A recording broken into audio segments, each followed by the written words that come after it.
Hey YouTube, so I'm super excited for this video today. We are going to be doing comparisons of two very highly rated, very popular, high-end products. Kind of think in the spirit of the full face in dupe type of videos. We're going to do a similar video to that, except we're going to compare high-end products. So for example, we're going to have the Allura Mercier translucent powder up against the Cover FX powder. We're going to do Anastasia's Dipbrow next to Benefit's Kabrow. We're going to do Stila's liquid liner up against the Kat Von D Trooper liner, etc., etc. I think it's going to be a lot of fun, and I do already have all of this applied to my face today. I'm currently doing a wear test, so I will do as thorough of a video as I can. I do have experience with some of the products I'm going to use today, so it won't be entirely first impressions, but I did buy, I think I bought 4 products. And I also want to note I'm going to do my best to control this particular experiment today. So my primer, my eye primer, my foundation, my concealer is going to be the same on both sides so that we can kind of determine how these type of products compare. I think that's one of my only critiques when I see a lot of these half face in this and half face in that. If you're layering too many products, how do you know which products you like and don't like? So I'm going to do my best on this video. I think it's going to be a lot of fun. We have a total of 10 categories, so 20 different products to test today. Alright, so I am starting with primer, concealer, and foundation already in place. And I'm going to go ahead and jump into using the powders. I've got Laura Mercier's loose setting powder in translucent, and then Cover FX's perfect setting powder in light. I guess we'll just go ahead and put these on the sides I'm holding up now.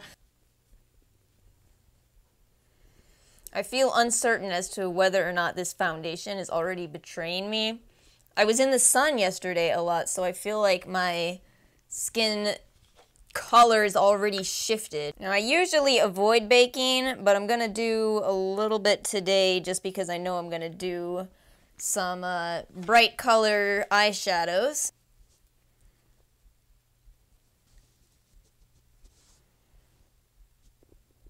That's really interesting.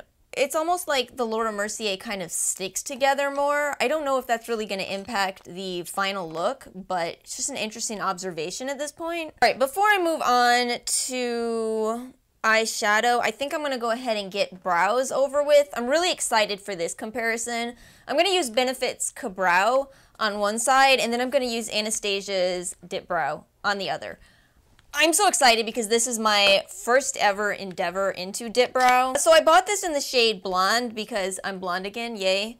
But I do think there's going to be a slight color variation between that and shade number 1 from Benefit. I'm going to start with the Benefit Kabrow because I'm most familiar with it.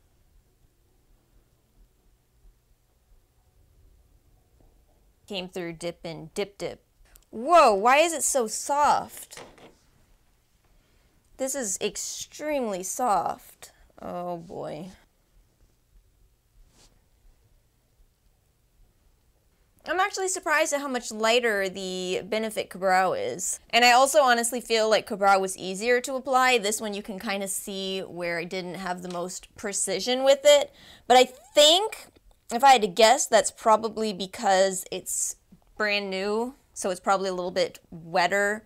Alright, let's move on to eyeshadow. I'm actually really excited about the 2 palettes that I chose. So, of course, I went through the process of trying to figure out, what are 2 different popular eyeshadow palettes that people might compare. So I was thinking, okay, Urban Decay's Naked Heat, Tarte Toasted, but that's also kind of September of 2017. What is something that I would use? And I think you all will be, my subscribers will be not surprised by my choice here, so I'm going to do Huda Beauty's Electric Obsessions and the Juvia's Place Masquerade. These actually have some similarities to them.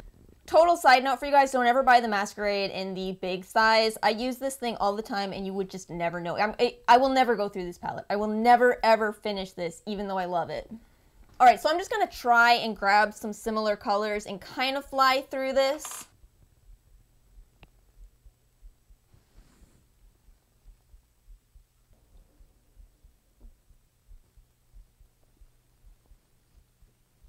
Now I gotta try to remember what I did on that side over here and still use this mirror.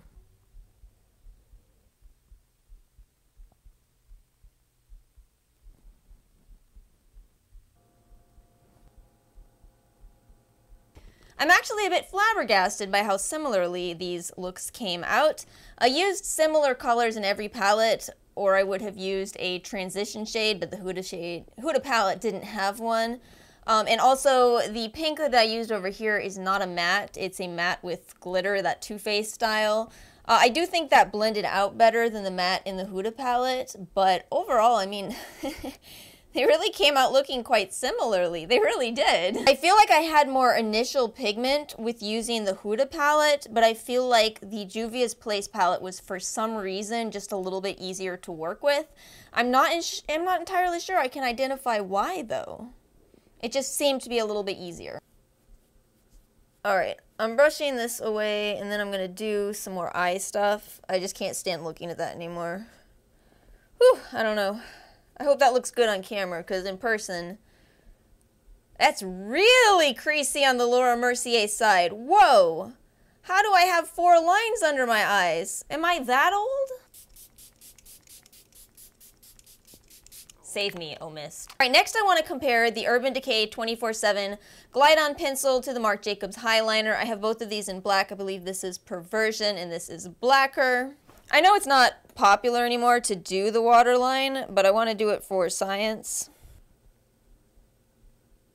I feel like the Marc Jacobs pencil has a very different feel to it than the Urban Decay one, which feels like every other eyeliner. I don't know if I could put that into words though. I guess the Urban Decay went on pretty creamy, and the Marc Jacobs went on more stiff, but it looks like you're getting more color payoff with the Marc Jacobs.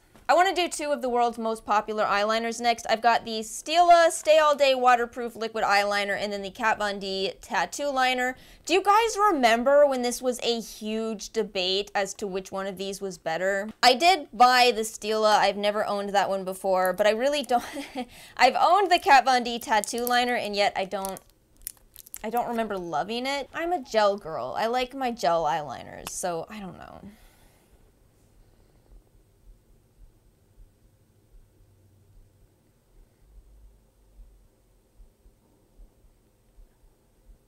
You know, I honestly feel like the Kat Von D looks a little bit darker, but I'm gonna go draw a wing. Alright, so as far as wings, this one looks a little bit thicker than this side because I drew this side first, but all things said, this one was actually easier. I went with this side first because this is my harder wing to draw. You all know what I mean. And it was okay. That was the Stila liner. It was fine. But this one was really easy. I think I slightly overcorrected. So I don't know. I'm still kind of undecided. We'll do a wear test to really finalize our thoughts today. But next I want to do mascara, and this I'm going to do new products for because there are thousands of mascaras I could test. I'm going to do Benefit's Bad Gal Bang on this side.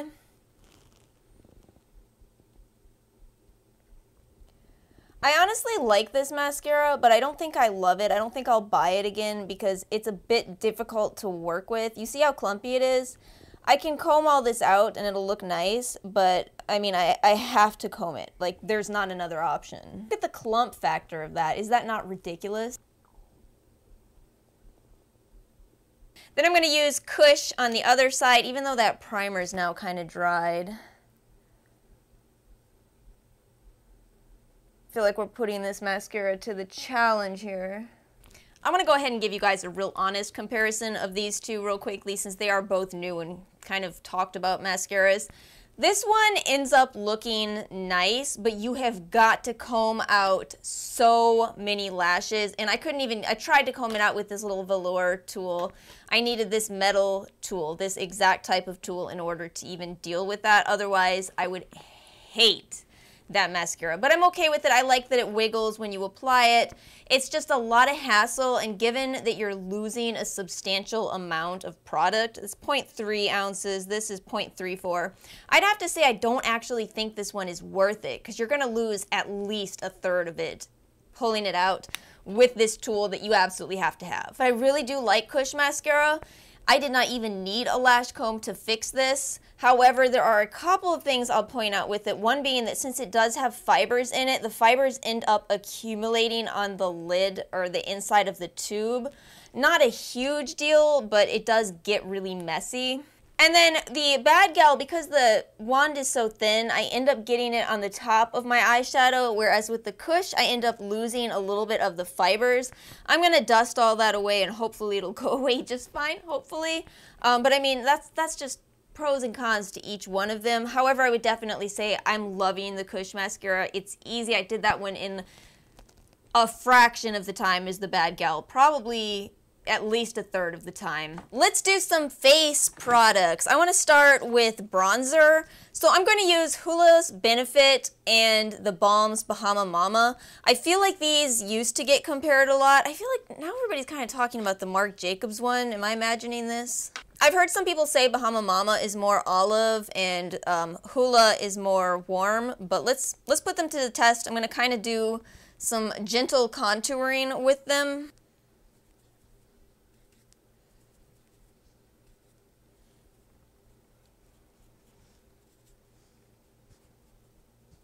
Oh my, you can really see the color difference side by side.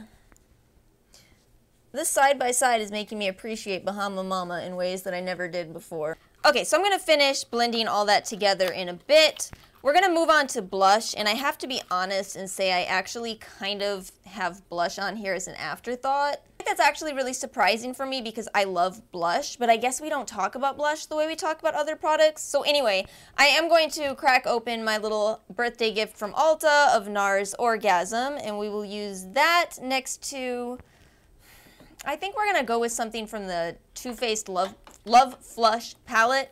This is a great little palette. It is discontinued, and I think so are the blushes themselves. I can't keep up with the makeup world.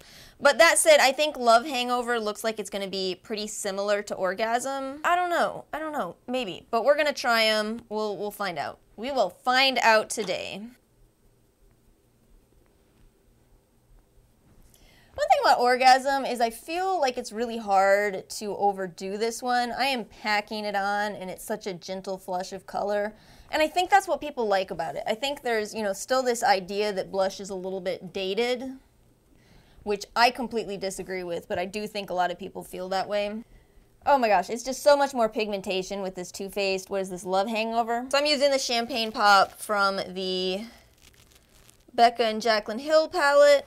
And then Gilded Honey on this side, which you would think would be too dark for me, but I do feel like I can get away with it. I felt like I wanted to keep this pretty simple, so I figured I would go with matte liquid lipsticks, even though, they're not quite trending as much as they used to be at least. But I decided I wanted to do Colored Raine and Dose of Colors, because I kind of feel like, in my mind, these brands go a little bit hand in hand. I don't know if anyone else feels that. So I have the Colored Raine Satin Cream and then Dose of Colors in Truffle. And then Truffle on the other side, and I'll probably grab a lip brush and mix the two in the center of my lip. I feel like that's where it's going to be most awkward on my entire face.